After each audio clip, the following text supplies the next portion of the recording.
basketball, but I think acting like we're purposely shutting them out tonight is really an unfair claim.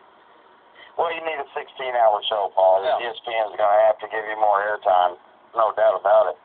Yeah, I want to comment on Jim and Squirrel's little debacle there. I'm going to have to take Jim's side on this. I think Squirrel stands up and screams like a high school girl at a Beatles concert when he sees Squirrel on TV.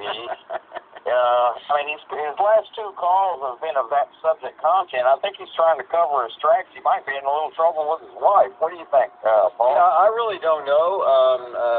As I've said, I've met Squirrel a couple of times. He seems like a nice man.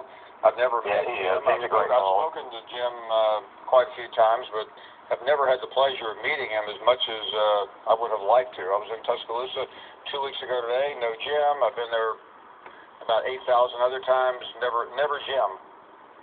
You know, Paul. And I will say this. I thought Jim. All Jim has to say is I played at Tuscaloosa High School in 1984. It's not a big deal, and then we can check whether they have records or not.